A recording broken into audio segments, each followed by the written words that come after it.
There we go. Thank you.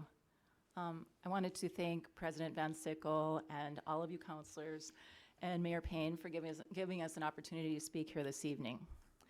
My name's Dorothy Wolden. My pronouns are she, her, hers. I live in Highland Township, but I was born and raised in Superior. I'm here representing the Northland Grandmothers for Peace. I'll be doing a brief introduction, and my two colleagues will be reading pieces as well, and then I'll have a brief conclusion. Grandmothers for Peace International has a close connection to Superior. It was founded in 1982 in Sacramento by Barbara Wiedner, who was born and raised here. She learned that 150 nuclear warheads were located in an Air Force base 15 minutes from her home, enough to destroy all human life, and she was inspired to start a movement.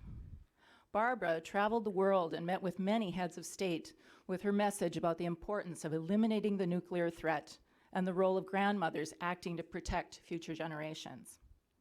In 1983, Barbara convinced her sister, Jan Provost, to found Northland Grandmothers for Peace here in their hometown. Jan's motto was "Peace begins at home," and she worked hard to build peace here in Superior through gift drives, collecting nonviolent toys for local children, raising money for scholarships for students committed to peace and social justice, serving on the Sister City Commission, and many other efforts. She led our chapter for 37 years until her death in April of 2020. At the last meeting she held with us, she urged us to continue to work on the purpose we were founded for, to end the threat of nuclear weapons. That legacy brings us here this evening as part of the Twin Ports campaign to eliminate nuclear weapons. We're here to call on you, the Superior City Council, to take up a resolution urging the United States to join the Treaty on the Prohibition of Nuclear Weapons with the international community, as well as to take the lead in preventing nuclear war by implementing 5 steps defined by the Back from the Brink organization. And these steps are actively pursuing a verifiable agreement among all the nuclear-armed states to eliminate their nuclear arsenals. No nation is expected to act alone. Signing the treaty and agreeing to these principles means starting negotiations. Renouncing the option of using nuclear weapons first. Ending the sole unchecked authority of any president to launch a nuclear attack. Taking the U.S. nuclear weapons off hair trigger alert, and canceling the plan to replace the entire arsenal with enhanced weapons. These 5 policies can be implemented by any nation. They are safety measures. In 2017, an overwhelming majority of the world's nations adopted a landmark global agreement to ban nuclear weapons, known officially as the Treaty on the Prohibition of Nuclear Weapons. It entered into force on January 22nd, 2021, and is international law. In the recent past, other treaties between nuclear-armed nations have resulted in the verified destruction of many nuclear weapons. It can be done. We know how to do it. Under previous agreements, the United States and Russia have dismantled more than 50,000 nuclear warheads, but nearly 15,000 of these weapons still exist among 9 nations. They pose an intolerable risk to human survival. All around the country, communities have called on national leadership to act on these measures. In St. Paul, Minnesota, the City Council unanimously passed a resolution just 2 months ago. Our specific ask of you this evening is for 1 or more counselors to sponsor such a resolution as soon as possible here in Superior.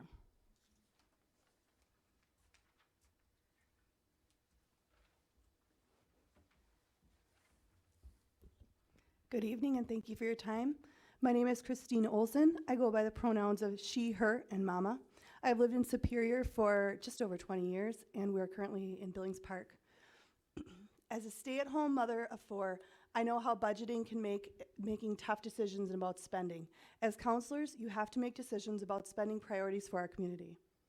In 2021, the United States spent $84,000 per minute on nuclear weapons. That's $5 million an hour, every hour of every day. A calculation tool provided by the Physicians for Social Responsibility estimates that Superior residents paid over $6 million in 2020 for the nuclear arsenal. $6 million in 1 year for the most destructive weapons ever created, when money is needed here for affordable housing, for our schools, for our environment, and to improve lives. Over the next 30 years, the plan is to enhance the entire nuclear arsenal at a cost of at least $1.7 trillion, more than $1 trillion to spend on weapons that must not be used. Nuclear weapons are unlike any other weapons. From the International Campaign of the Abolition of Nuclear Weapons, I quote, "Less than 1% of the nuclear weapons in the world could disrupt the global climate and threaten as many as 2 billion people with starvation in a nuclear famine. The thousands of nuclear weapons possessed by the US and Russia could bring about a nuclear winter, destroying the essential ecosystems on which all life depends." We live in a beautiful, irreplaceable place here on the edge of Lake Superior. I am raising my children here and teaching them about the natural wonders right here in our city. I want them to understand and love the unique qualities of this place. Nuclear weapons threaten Superior. The ports are still major shipping sources for grain and iron ore. Our area is downwind of the missile silos in the Dakotas. Nuclear famine and nuclear winter will not spare us. We cannot say we are not involved or think that somehow we will be fine. As adults, we must do all we can to keep our children safe. As elected officials, you are called upon to act for the safety of our community. Taking up a resolution to call for the end of the nuclear threat will show leadership. For my children, for parents like me, for grandmothers, for the future, I ask you to be leaders. Be the adults the world needs right now. I would like to conclude with a quote from Wendell Berry. "Our destructiveness has not been, and it is not inevitable. People who use that excuse are morally incompetent. They are cowards. They are lazy. Humans don't have to live by destroying the sources of their life. People can change. They can learn to do better. All of us, regardless of party, can be moved to love by love of our land and to rise above the greed and contempt of our land's exploiters." Thank you for your time.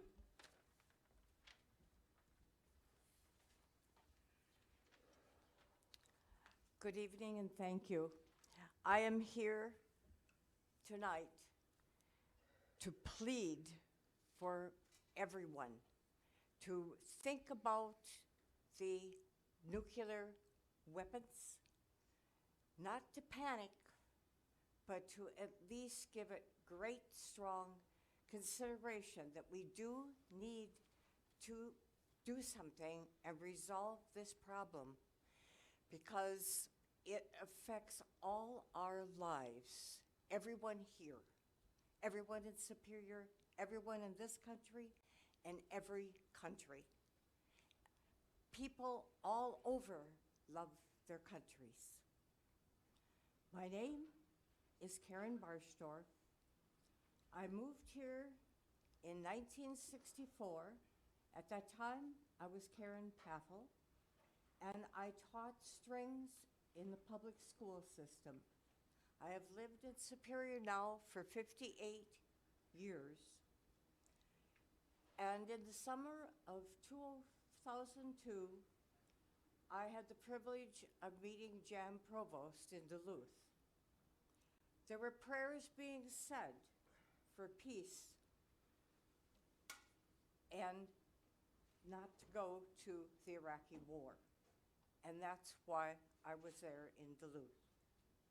Since World War II, when we had the first nuclear bombs, 2 bombs combined there in Japan, thousands and thousands of civilian people were killed. They became spots on walls, if anything, or evaporation. And since then, we have developed more weapons, particularly nuclear weapons, and it has made our lives less safe. Now, I understand that we think that if we have more ammunition than somebody else, we will win. Not with nuclear weapons. You won't win a thing. You'll destroy everything that's here. You can't kill off every living creature. You can't ruin your water, your land. You can't ruin these things because you will have nothing. And the plans for spending so much money on warfare takes away from rebuilding bridges, roads, schools, healthcare. And there have been several almost nuclear bombs set off, or another way is a natural disaster that possibly could set one off. Just as an example, it isn't a nuclear bomb, but there was a man by the name of Louis Fattal, who was an interceptor of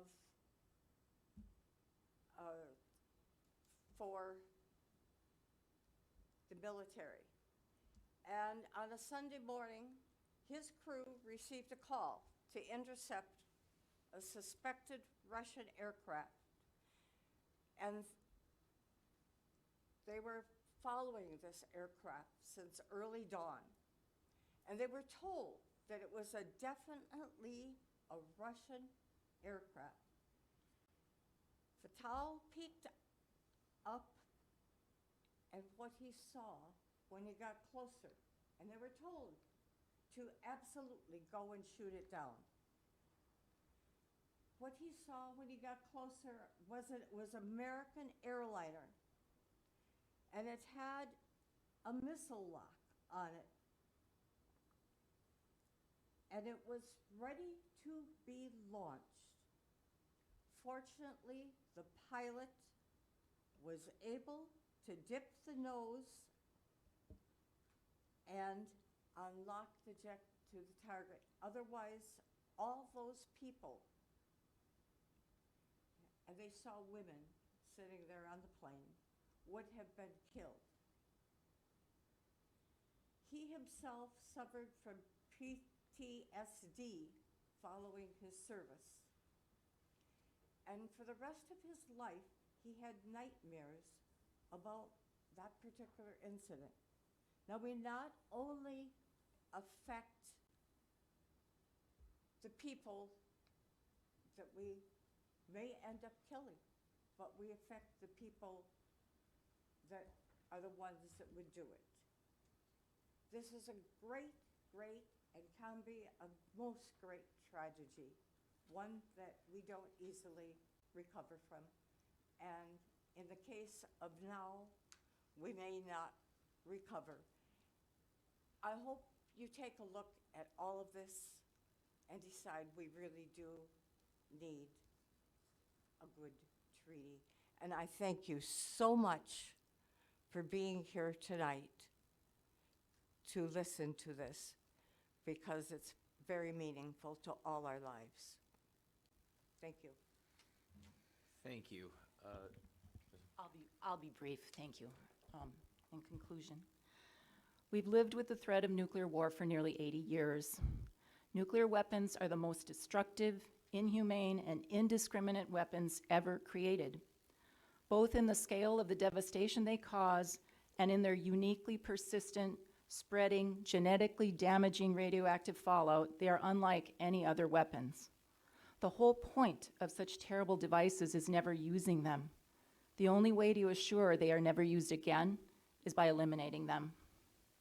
We call on the Council to sponsor and take up a resolution based on the draft we have submitted as soon as possible, and send a message. Superior's a beautiful place that values its future. We cannot afford to leave this up to experts in Washington. We leave you with these words from the Talmud. Do not be daunted by the enormity of the world's grief. Do justly now. Love mercy now. Walk humbly now. You are not obligated to complete the work, but neither are you free to abandon it. We'll be glad to take questions here as time allows, or talk any other time in face-to-face meetings. Thank you for your attention. Thank you.